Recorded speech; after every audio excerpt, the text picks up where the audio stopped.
Hello students, galvanic cell के बारे में हमने पढ़ा। Galvanic cell is the device which convert chemical energy into electric energy. Galvanic cell का एक एग्जांपल देखा था हमने, डैनियल सेल। अब वही डैनियल सेल का मतलब गैल्वेनिक सेल का फंक्शन देखेंगे in presence of external voltage. इसका मतलब ये हुआ कि अगर ये बैटरी के साथ मतलब ये जो हमारा सेल है उसके साथ हम एक्सटर्नल वोल्टेज ऑपोजिट डायरेक्शन में लगाएंगे तब क्या होगा, तब वो कैसे बिहेव करेगा, कैसे काम करेगा, उसकी बात कर रहे हैं। देखो, फर्स्ट केस क्या है, केस वन ये है कि हमने ये डैनियल सेल के साथ एक external circuit, external battery opposite attach की है, बराबर। और उसका जो भी वोल्टेज है मतलब जो एक्सटर्नल वोल्टेज है वो वैल्यू डैनियल सेल के स्टैंडर्ड पोटेंशियल से कम ली है। इसका मतलब एक्सटर्नल वैल्यू कम है हमारे स्टैंडर्ड सेल से, तब कैसे काम करेगा। अब देखो, हमारा डैनियल सेल की वोल्टेज ज़्यादा है, एक्सटर्नल की कम है, मतलब डोमिनेट कौन करेगा, डैनियल सेल करेगा। तब रिएक्शन पहले जिस तरह से होती थी उसी तरह से होगी, मतलब ये इलेक्ट्रोकेमिकल सेल ही रहेगा, जिंक का ऑक्सीडेशन होगा, कॉपर का रिडक्शन होगा, और जिस तरह से फ्लो ऑफ इलेक्ट्रॉन, देखो हमें पता चल जाएगा कि कैसे रिएक्शन हो रहे। ये जो नीडल का रिफ्लेक्शन है आपको कैथोड की तरफ देखने को मिलेगा। इसका मतलब ये हुआ कि इलेक्ट्रॉन का flow from zinc to copper हो रहा है जो पहले होता था, ठीक है। और इसी तरह से अगर इलेक्ट्रॉन ये डायरेक्शन में है तो करंट तो उसके अपोजिट में ही होता है, ठीक है। तो देखो हम क्या लिखेंगे, पहले तो रिएक्शन कैसे होगी, जो पहले होती थी उसी तरह, मतलब जिंक ऑक्सीडाइज होगा, कॉपर रिड्यूस होगा, और ये जो भी है वो सेल हमारा पहले मतलब क्या, वो इलेक्ट्रो केमिकल सेल ही रहेगा, ठीक है। तो ये कंडीशन में वो behave as act as a electrochemical cell which convert chemical energy into electric energy. और तब हमारा एनोड नेगेटिव होता था और कैथोड पॉजिटिव होता था, तो वैसा ही रहेगा। क्लियर सबको? ओके, चलो तो फर्स्ट पॉइंट ये होगा कि if external voltage is less than 1.1 volt, तब क्या होगा, तब फ्लो ऑफ इलेक्ट्रॉन कौन से डायरेक्शन में होगा, flow of electron flow zinc to copper. तो लिखेंगे अंडर दिस कंडीशन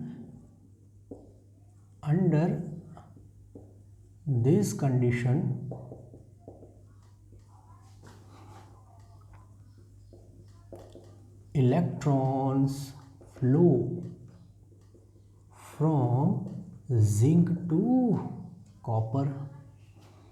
अगर इलेक्ट्रॉन जिंक टू कॉपर है तो करंट तो कॉपर टू जिंक होगा, तो लिखेंगे and hence current flows from copper two zinc, ठीक है। तो ये फर्स्ट पॉइंट हो गया। रिएक्शन क्या हो रही है, जिंक ऑक्सीडाइज हो रहा है, इसका मतलब जिंक डिसॉल्व होगा, और कॉपर रिड्यूस हो रहा है, इसका मतलब कॉपर यहाँ पे डिपॉजिट होगा। तो next point, zinc dissolve at anode and copper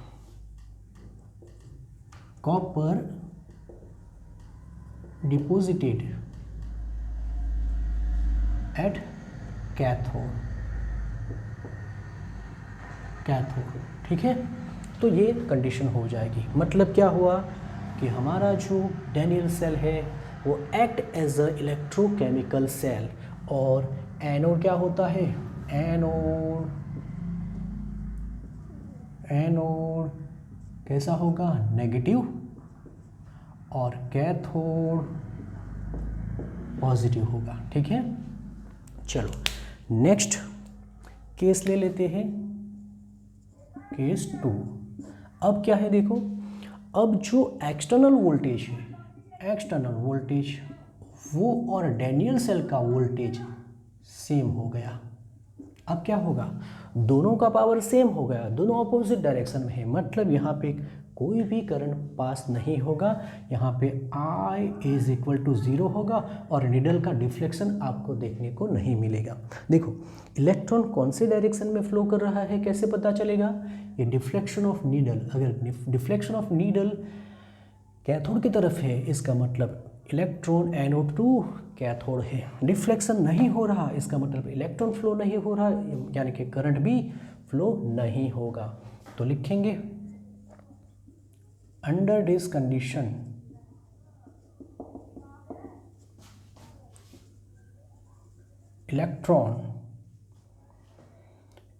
flow of electron, no flow of electron और करंट इज ऑब्जर्व। ठीक है, यानी और केमिकल रिएक्शन होगा क्या, तो अगर इलेक्ट्रॉन फ्लो नहीं हो रहा है इसका मतलब केमिकल रिएक्शन भी नहीं होगा। No chemical reaction takes place.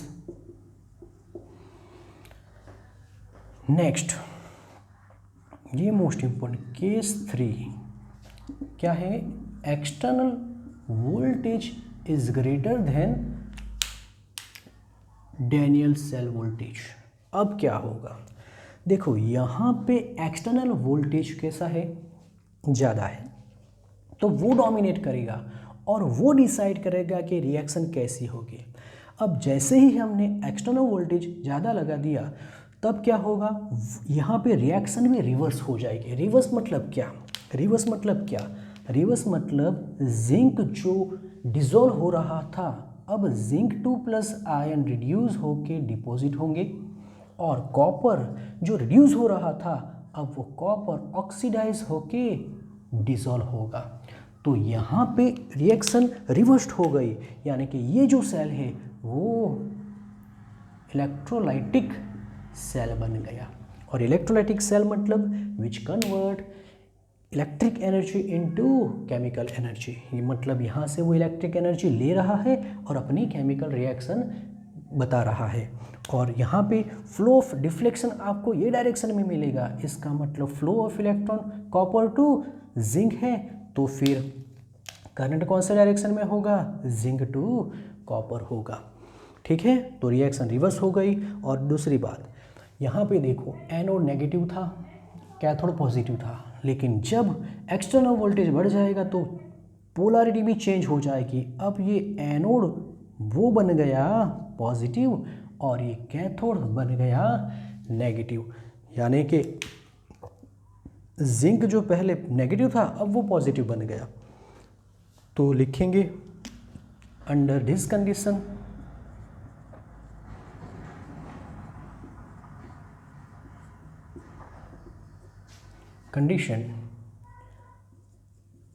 electron flow from copper to zinc and hence current flow from zinc to copper। ठीक है, रिएक्शन क्या था, जिंक क्या हो रहा है, रिड्यूस हो रहा है, मतलब zinc deposited at anode and Cu2 plus Cu copper dissolved at cathode। Next polarity भी चेंज हो गई, मतलब जो साइन था एनोड का वो पहले नेगेटिव था, अब वो बन गया पॉजिटिव, और कैथोड अब बन गया नेगेटिव। तो इसका मतलब पोलैरिटी भी चेंज हो जाएगी। तो मोस्ट इम्पोर्टेंट है कि सेल कब इलेक्ट्रोकेमिकल रहेगा और कब इलेक्ट्रोलाइटिक सेल बन जाएगा। खुद का वोल्टेज ज़्यादा हो तो इलेक्ट्रोकेमिकल ही रहेगा, लेकिन एक्सटर्नल वोल्टेज ज़्यादा हो तो वो इलेक्ट्रोलाइटिक सेल हो जाएगा और रिएक्शन रिवर्स हो जाएगी। ठीक है, कॉपी करो। ओके स्टूडेंट्स, तो नेक्स्ट टॉपिक है इलेक्ट्रोड पोटेंशियल। देखो हम कैसे इलेक्ट्रोड पोटेंशियल को एक्सप्लेन करेंगे। हमने डैनियल सेल देखा। डैनियल सेल में हमारे पास एक हाफ सेल था जिसमें हमने जिंक इलेक्ट्रोड ऐड करके रखा था, और वहाँ पे सॉल्यूशन किसका था, Zn का ही सॉल्यूशन था। ठीक है, ये Zn होगा, इसी को बोलते थे हाफ सेल। ठीक है, उसी तरह हमारे पास कॉपर का भी तो था, कॉपर इलेक्ट्रोड भी था। ये हो गया Cu2+ और ये हो गया Cu, इसी को बोलेंगे हाफ सेल। अब देखो क्या होता था कि zinc electrode act as a anode, तो यहाँ पे जो जिंक मेटल है वो Zn2+ में कन्वर्ट होती थी। ठीक है, जबकि इलेक्ट्रॉन वो इलेक्ट्रोड पे ही रह जाता था। तो इसका मतलब ये हो गया कि जितना भी रिडक्शन ऑक्सीडेशन होगा, यहाँ पे Z+++ आयन इंक्रीज होते जाएंगे, number of positive ion increase होते जाएंगे। तो ये जो सॉल्यूशन है वो बन जाएगा पॉजिटिवली चार्ज, है कि नहीं। जबकि उसके अगेंस्ट में ये जो इलेक्ट्रोड है, हमारे पास जो इलेक्ट्रोड है वहाँ पे इलेक्ट्रॉन है, इसका मतलब वो बन गया नेगेटिवली चार्ज। उसी तरह कॉपर में क्या होता था, कॉपर 2+ आयन रिड्यूस होके इलेक्ट्रोड पे चले जाएंगे, तो ये इलेक्ट्रोड पॉजिटिव चार्ज हो जाएगा। जबकि यहाँ पे SO4 आयन, CuSO4 में से SO4 आयन ज़्यादा होने की वजह से वो बन जाएगा नेगेटिवली चार्ज। तो देखो कि ड्यूरिंग द केमिकल रिएक्शन हमारे पास जो हाफ सेल है उसमें इलेक्ट्रोड और इलेक्ट्रोलाइट के बीच में देखो एक पॉजिटिव एक नेगेटिव, पॉजिटिव नेगेटिव जहाँ पे भी बनता है वहाँ पे एक डिफरेंस बनता है, उसी डिफरेंस को बोलते हैं पोटेंशियल डिफरेंस। तो हर एक हाफ सेल में इलेक्ट्रोड और इलेक्ट्रोलाइट के बीच में एक पोटेंशियल डिफरेंस डेवलप हो रहा है। वो पोटेंशियल डिफरेंस कितना है उसी को बोलते हैं इलेक्ट्रोड पोटेंशियल। तो डेफिनेशन क्या है, the potential difference develops between, ये क्या है, इलेक्ट्रोड्स एंड ये जो नीचे है वो क्या है, जो पॉजिटिवली चार्ज है, electrolyte is called electrode potential. ठीक है, इलेक्ट्रोड पोटेंशियल। तो डेफिनेशन इस तरह से है कि इलेक्ट्रोड और इलेक्ट्रोलाइट के बीच में जो भी पोटेंशियल डिफरेंस डेवलप होगा ड्यू टू केमिकल रिएक्शन उसी को बोलेंगे इलेक्ट्रोड पोटेंशियल। अब एक और भी डेफिनेशन है, इजी है बराबर, कि यहाँ पे जो इलेक्ट्रोड है वो क्या कर रहा है, वो इलेक्ट्रॉन लॉस कर रहा है, जबकि यहाँ पे जो इलेक्ट्रोड है वो क्या कर रहा है, इलेक्ट्रॉन गेन कर रहा है। इसका मतलब हर एक इलेक्ट्रोड या तो इलेक्ट्रोलाइट की टेंडेंसी होती है इलेक्ट्रॉन गेन करने की या तो इलेक्ट्रॉन लॉस करने की। हमें मालूम है अगर रिडक्शन हो रहा है तो इलेक्ट्रॉन गेन करेगा, जबकि ऑक्सीडेशन हो रहा है तो इलेक्ट्रॉन लॉस करेगा। तो ये जो टेंडेंसी है उसी को बोलते हैं इलेक्ट्रोड पोटेंशियल। तो लिखेंगे the electrode potential is the measure of measure of the tendency of electrode, हम यहाँ पे इलेक्ट्रोड की टेंडेंसी की भी बात कर सकते हैं, या तो फिर इलेक्ट्रोलाइट, दोनों की बात कर सकते हैं। तो measure of the tendency of electrode या तो इलेक्ट्रोलाइट टू गेन और लॉस इलेक्ट्रॉन इज कॉल्ड, बराबर वही होता है। द इलेक्ट्रॉन पोटेंशियल क्या है? Is the measure of the tendency of electrode to gain और लॉस इलेक्ट्रॉन, बस इसी को बोलेंगे सेल्फ इलेक्ट्रॉन पोटेंशियल। अब इलेक्ट्रॉन पोटेंशियल कितने टाइप्स के होते हैं, मतलब कितने टाइप से उसे रिप्रेजेंट किया जाता है? तो 2 टाइप्स से, एक होता है रिडक्शन पोटेंशियल, जिसे हम ERED से रिप्रेजेंट करेंगे, और दूसरा होता है ऑक्सीडेशन पोटेंशियल, से EOXI। हमने क्या बताया कि इलेक्ट्रॉन गेन करने की या तो इलेक्ट्रॉन लॉस करने की जो भी टेंडेंसी है उसी को हम इलेक्ट्रॉन पोटेंशियल बोलेंगे। तो अब हम गेन और लॉस दोनों को अलग कर देंगे। बताओ रिडक्शन क्या होता है? रिडक्शन मतलब गेन ऑफ इलेक्ट्रॉन, तो लिखेंगे the tendency of electrode, tendency of electrode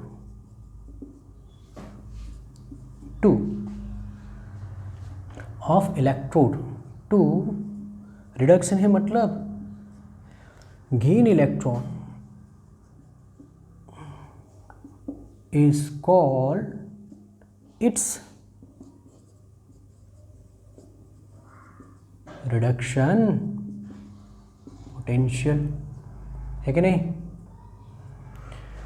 electron gain करने की टेंडेंसी को रिडक्शन पोटेंशियल बोलेंगे। तो फिर ऑक्सीडेशन पोटेंशियल क्या हो जाएगा? तो tendency of electron to loss electron is called its oxidation potential। तो ये सबसे मोस्ट इम्पोर्टेंट है।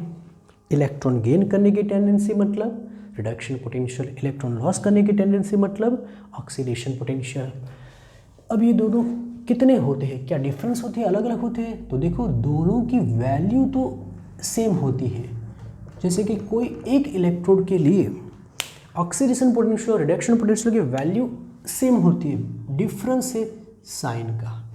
अगर रिडक्शन पोटेंशियल पॉजिटिव है तो ऑक्सीडेशन पोटेंशियल उतनी ही वैल्यू का नेगेटिव होगा, जबकि अगर ऑक्सीडेशन पोटेंशियल पॉजिटिव है तो रिडक्शन पोटेंशियल उतनी ही वैल्यू का नेगेटिव होगा। तो ये सबसे मोस्ट इम्पोर्टेंट। अब देखो अगर हमारे पास दो हाफ सेल है, दो हाफ सेल में दोनों का रिडक्शन पोटेंशियल हमने लिख दिया, ये रिडक्शन पोटेंशियल है इसका और ये रिडक्शन पोटेंशियल है इसका। दो अलग अलग हाफ सेल है, इसका मतलब दोनों की वैल्यू तो डिफरेंट होगी। सपोज ये जो नंबर 1 है, या तो हमने जो लेफ्ट हैंड साइड लिखा है उससे ज़्यादा राइट हैंड साइड वाले की रिडक्शन पोटेंशियल की वैल्यू है, मतलब इससे तो इसकी ज़्यादा है। तब क्या, जब दोनों को हम थ्रू सॉल्ट ब्रिज और एक्सटर्नल सर्किट से कनेक्ट करेंगे तब क्या होगा, जिसका रिडक्शन पोटेंशियल ज़्यादा होता है वो एक्ट एज अ कैथोड,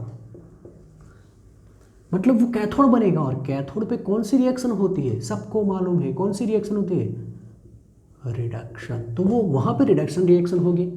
जबकि जिसका रिडक्शन पोटेंशियल कम है वो एक्ट एज अ एनोड, और एनोड पे ऑलवेज ऑक्सीडेशन रिएक्शन होती है। तो याद रखो, जब टू डिफरेंट रिडक्शन पोटेंशियल वाले हाफ सेल को थ्रू सॉल्ट ब्रिज हम कनेक्ट करेंगे तो जिसका रिडक्शन पोटेंशियल ज़्यादा है वो कैथोड बनेगा, तो दूसरे को डेफिनेटली क्या बनना पड़ेगा, एनोड, और वहाँ पे कौन सी रिएक्शन होनी चाहिए, ऑक्सीडेशन, क्योंकि दो रिडक्शन या तो दो ऑक्सीडेशन पॉसिबल नहीं है, क्योंकि रेडॉक्स रिएक्शन एक्चुअली दोनों साइमल्टेनियसली होती है रेडॉक्स रिएक्शन में। ठीक है, चलो अब ये जो इलेक्ट्रोड पोटेंशियल है वो कौन कौन से मैटर पर डिपेंड करेगा, तो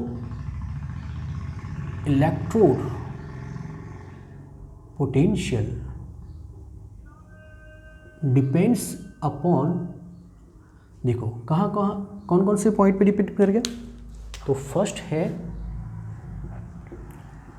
नेचर ऑफ मेटल, मतलब इलेक्ट्रोड किसका बना हुआ है, कौन से मेटल का है उस पर डिपेंड करेगा, एंड इट्स आयन के नेचर पे भी डिपेंड करेगा।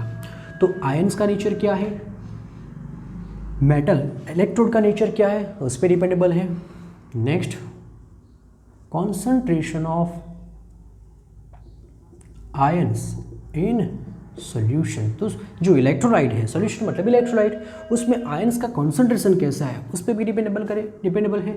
और लास्ट है टेम्परेचर पे डिपेंडेबल है। अब देखो इलेक्ट्रोड पोटेंशियल तो समझ में आ गया कि डिफरेंस जो भी है पॉजिटिव चार्ज और नेगेटिव चार्ज डेवलप होगा तो उसके बीच में जो पोटेंशियल डिफरेंस डेवलप होगा उसी को बोलेंगे इलेक्ट्रोड पोटेंशियल। लेकिन एक और भी टर्म है और वो है स्टैंडर्ड इलेक्ट्रोड पोटेंशियल, बराबर, स्टैंडर्ड इलेक्ट्रोड पोटेंशियल। अब ये क्या अलग है, इलेक्ट्रोड पोटेंशियल समझ में आ गया था, अब नया स्टैंडर्ड कैसे आ गया, तो देखो इलेक्ट्रोड पोटेंशियल की डेफिनेशन इलेक्ट्रोड पोटेंशियल ही होता है, डिफरेंस जो है वही, बस स्टैंडर्ड मतलब वो कंडीशन स्टैंडर्ड होगी। जब अपना हाफ सेल कुछ स्टैंडर्ड कंडीशन में रहेगा तब जाके उसका इलेक्ट्रोड पोटेंशियल बन जाएगा स्टैंडर्ड इलेक्ट्रोड पोटेंशियल। तो सिंपल है, डेफिनेशन चेंज नहीं होगी, कंडीशन चेंज होगी। ये डेफिनेशन कोई भी कंडीशन के लिए है, लेकिन स्टैंडर्ड के लिए पर्टिकुलर स्पेसिफिक कंडीशन होती है, तो उसकी डेफिनेशन भी लिखेंगे। देखो क्या होगा, the potential difference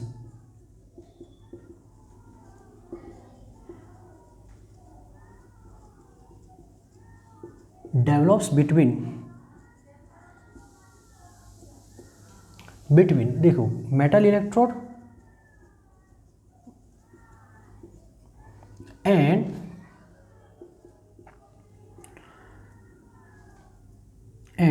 solution of ion. Solution मतलब क्या, इलेक्ट्रोलाइट होता है, तो potential difference develop between metal electrode and solution of ions. अब ये आयंस की कंडीशन कुछ है, देखो आयंस ऑफ यूनिट मोलर, मतलब कि कॉन्सेंट्रेशन यूनिट मोलर होना चाहिए, 1 मोल पर लीटर होना चाहिए। तो ions of unit molar 1 atmosphere pressure and 298 kelvin temperature. तो कंडीशन क्या है कि आयंस जो भी है उसका कॉन्सेंट्रेशन कितना होना चाहिए, unit molar concentration, 1 atmosphere pressure हो अगर गैसेस हो तो, एंड टेम्परेचर कितना हो जाना है 298 kelvin temperature, then is called standard electrode potential. तो तब जाके वो पोटेंशियल को क्या बोलेंगे, स्टैंडर्ड पोटेंशियल। तो डेफिनेशन देखो, potential difference develops between metal electrode and solution of its ion of unit molar concentration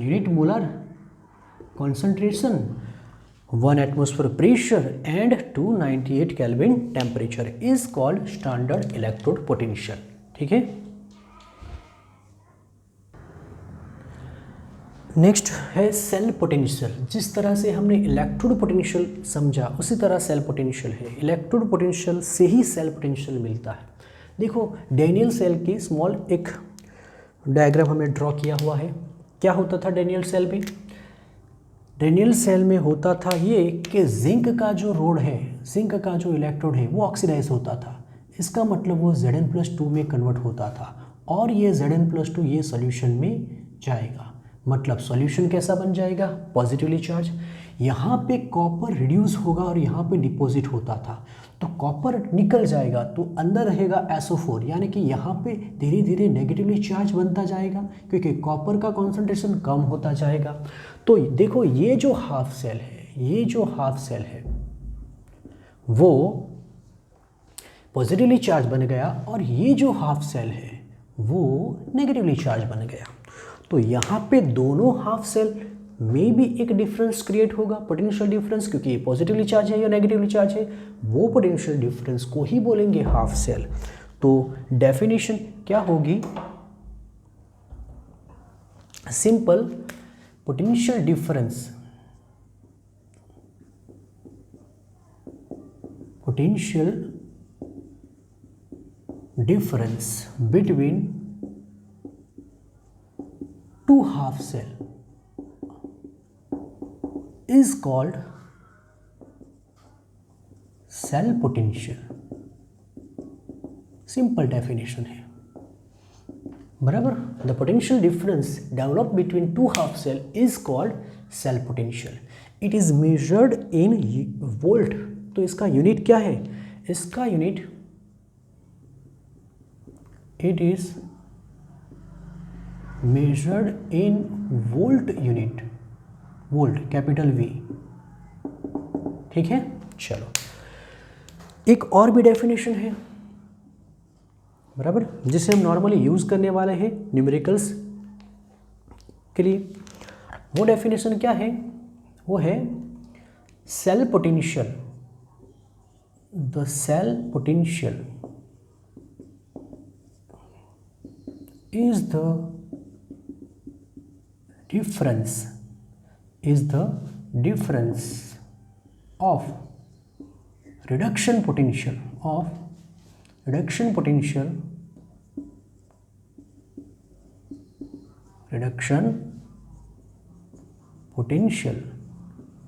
of cathode and anode।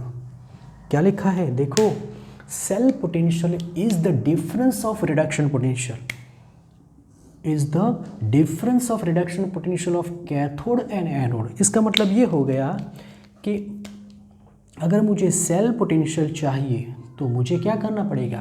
Cathode और एनोड का रिडक्शन पोटेंशियल का डिफरेंस लेना पड़ेगा। वो कैसे लिखेंगे?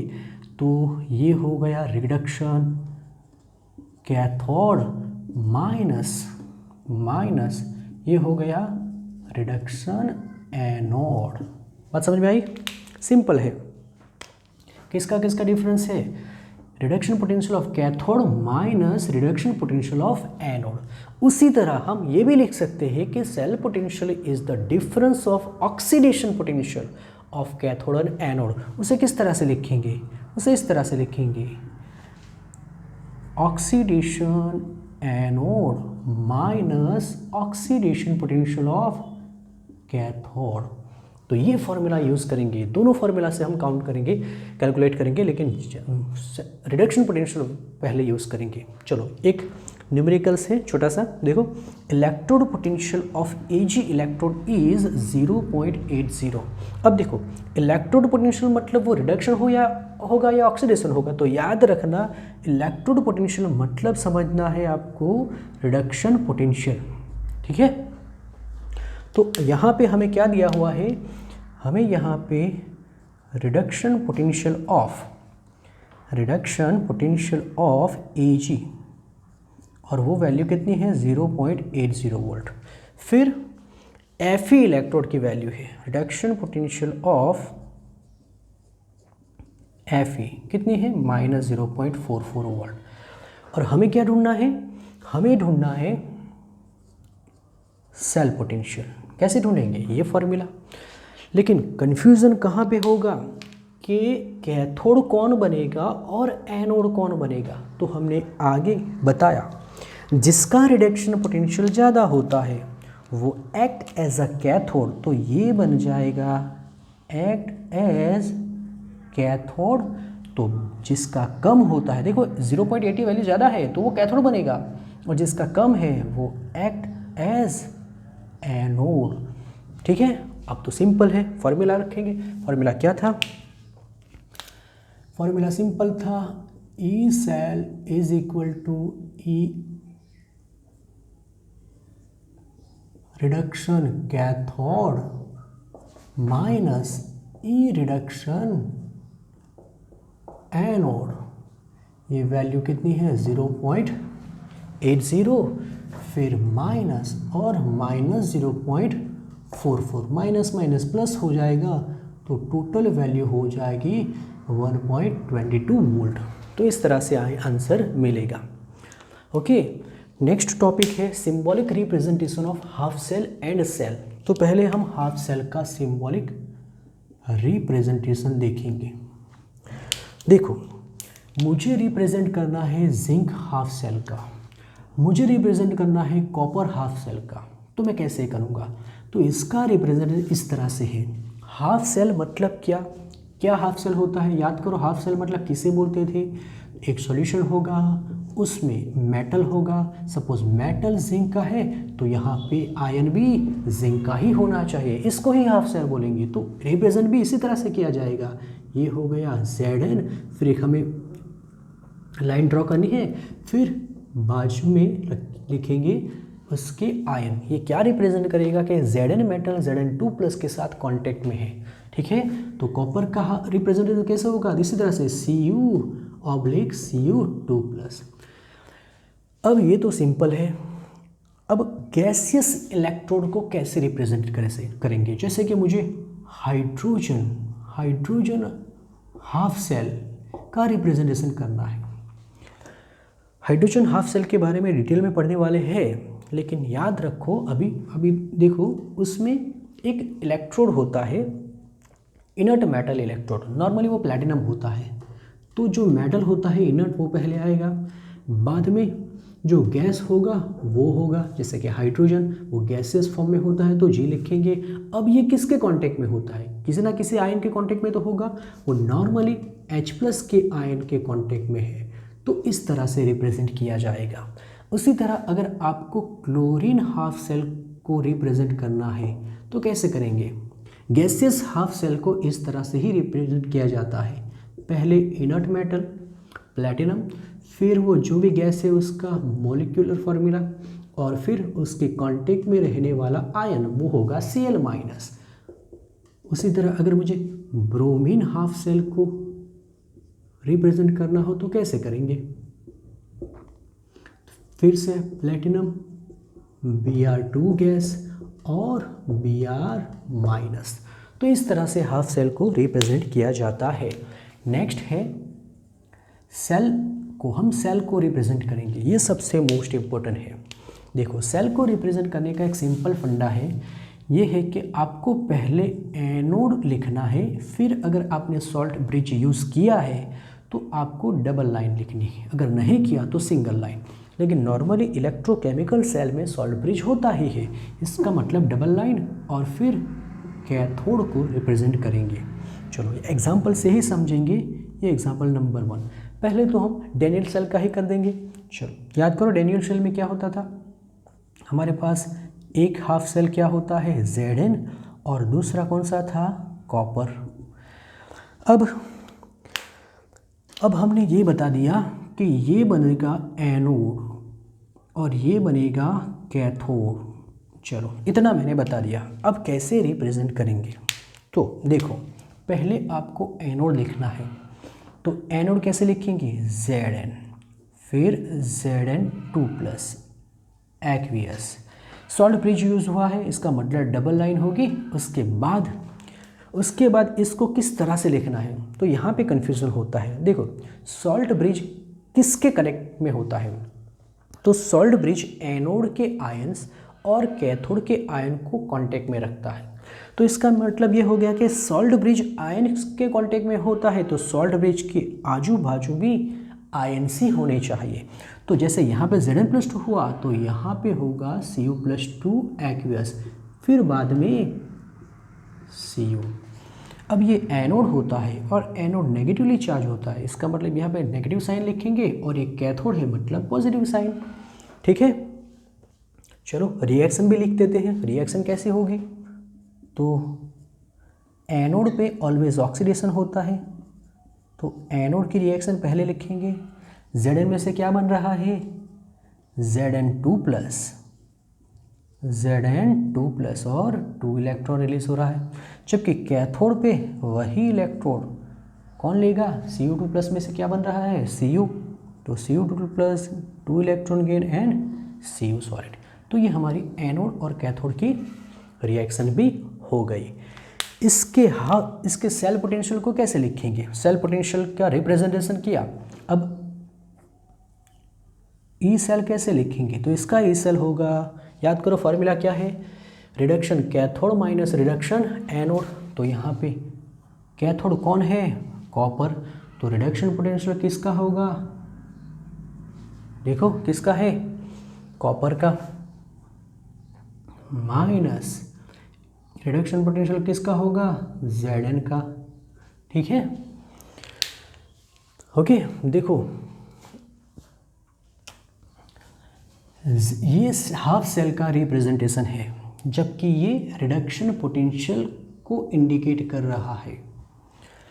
अगर आप Cu को यहाँ पे लिख देते और Cu2+ को वहाँ पे लिख देते तो क्या होता, वो ऑक्सीडेशन पोटेंशियल को रिप्रेजेंट कर रहा है, क्योंकि Cu2+ में से Cu कब बनेगा, इलेक्ट्रॉन गेन करेगा तब। तो इस तरह पे यहाँ पे रिडक्शन होगा तो यहाँ पे भी रिडक्शन पर ही होगा। देखो reduction potential of cathode minus reduction potential of anode. ठीक है, कॉपी करो। अब देखो नेक्स्ट एग्जांपल है, एक मैंने Mg हाफ सेल ले लिया है जो कि एनोड बन रहा है और सिल्वर जो कि कैथोड बन रहा है। तो कैसे रिप्रेजेंट करेंगे, हमें मालूम है पहले एनोड आएगा तो एनोड ये होता है, तो इसका सिंबॉलिक रिप्रेजेंटेशन Mg2+ एक्वियस, फिर सॉल्ट ब्रिज, और फिर कैसे लिखते थे, सॉल्ट ब्रिज के दोनों तरफ आयंस होने चाहिए, इसका मतलब यहाँ पे Ag+1 और Ag सॉलिड होगा, बराबर, ये एक्वियस ये सॉलिड, यहाँ पे पॉजिटिव यहाँ पे नेगेटिव। तो ये सेल रिप्रेजेंटेशन हो गया। रिएक्शन लिखेंगे, याद करो एनोड पे ऑक्सीडेशन होता है, Mg किस में कन्वर्ट हो रहा है, Mg2+ में, मतलब कितने इलेक्ट्रॉन लॉस कर रहा है, 2। उसी तरह कैथोड पे देखो तो Ag+1 है, देखो Ag+1 है तो कितने इलेक्ट्रॉन लेगा, अगर +1 है तो उसको +1 ही एक ही इलेक्ट्रॉन चाहिए, Ag बना देगा सॉलिड में। प्रॉब्लम यहाँ पे क्रिएट होगा कि नंबर ऑफ इलेक्ट्रॉन डिफरेंस है, देखो यहाँ पे 2 यहाँ पे 1, ये नहीं चलेगा। कोई भी रेडॉक्स रिएक्शन में चेंज इन इलेक्ट्रॉन सेम ही होना चाहिए, तो यहाँ पे 2 है तो यहाँ पे 2 होना चाहिए, इसका मतलब मैं पूरे रिएक्शन को 2 से मल्टीप्लाई कर दूंगा।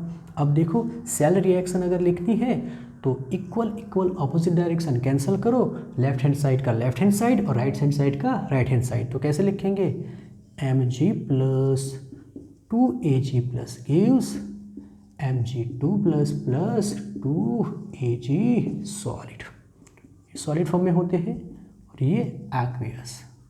ठीक है, इस तरह से लिखेंगे। चलो इसके लिए देखो यहाँ पे हाइड्रोजन गैसियस इलेक्ट्रोड लिया है, वो एनोड बन रहा है, तो सिंपल जैसे लिखते थे वैसे ही, प्लेटिनम, फिर हाइड्रोजन गैस, फिर H+, जो कि सॉल्यूशन होता है, इसका मतलब एक्वियस, सॉल्ट ब्रिज। अब सॉल्ट ब्रिज के बाजू में क्या होगा, आयंस होगा और ये प्लस और ये माइनस। रिएक्शन मोस्ट इम्पोर्टेंट है। एनोड पे क्या होता है, एनोड पे हाइड्रोजन का ऑक्सीडेशन होता है, तो हाइड्रोजन ऑक्सीडाइज 2H+ और 2 इलेक्ट्रॉन लॉस करेगा। हम 1/2 लिखेंगे तो यहाँ पे 1H और 1 ही इलेक्ट्रॉन होगा, लेकिन हमने 2 लिखा क्योंकि हमें ऑलरेडी 2 चाहिए। कैथोड Cu2+ गेन 2 इलेक्ट्रॉन, बराबर, एंड रिड्यूस Cu सॉलिड में। तो देखो 2 इलेक्ट्रॉन इक्वल अपोजिट डायरेक्शन क्या होगा, कैंसल, ये साइड पे लिखेंगे तो H2+ Cu gives 2H+ plus Cu solid, ये सेल रिएक्शन हो गया। नेक्स्ट एल्यूमिनियम एनोड है और हाइड्रोजन कैथोड है, तो पहले क्या लिखेंगे, एल्यूमिनियम हाफ सेल, फिर सॉल्ट ब्रिज। अब कैसे लिखेंगे, आयंस सॉल्ट ब्रिज के आजू बाजू ही होने चाहिए, इसका मतलब यहाँ पे H प्लस एक्वियस होगा, तो यहाँ पे H2 गैस होगा और फिर प्लैटिनम होगा। देखो कितना डिफरेंस है, ये ऐसा था वैसा है लेकिन उल्टा है, यहाँ पे पॉजिटिव यहाँ पे नेगेटिव।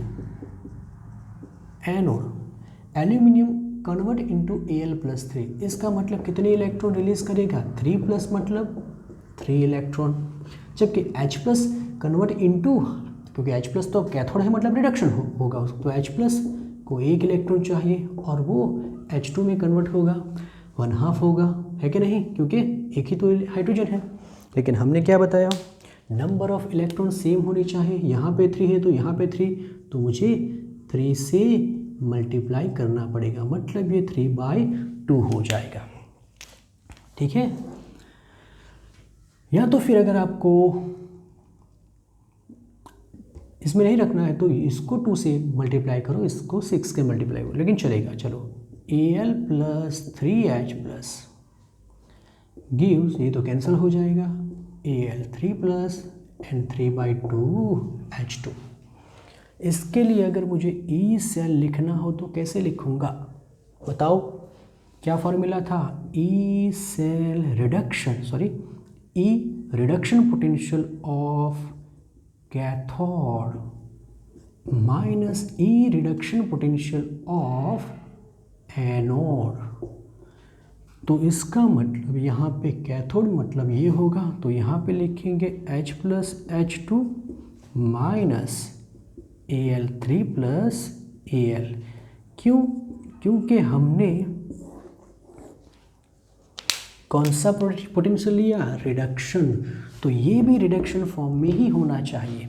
अगर आप इसको ऑक्सीडेशन पोटेंशियल के फॉर्म में लिखना चाहती हो, E cell is equal to E oxidation anode minus E oxidation cathode, तो कैसे लिखते, इसी को कैसे लिखते, देखो एनोड Al है और ऑक्सीडेशन फॉर्म में लिखना है, इसका मतलब उसे ई Al में से Al+3 लिखते और माइनस उसी तरह H2 में से H+ लिखते, तो दोनों में डिफरेंस है और डिफरेंस थोड़ा ध्यान से देखना है।